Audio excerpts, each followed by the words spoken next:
oras na ba? Siguro ay natutulog ka. Nais ko sana'y tawagan at itanong sa'yo,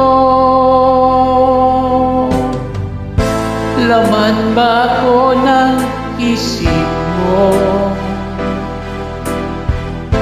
Pati na rin ang puso mo.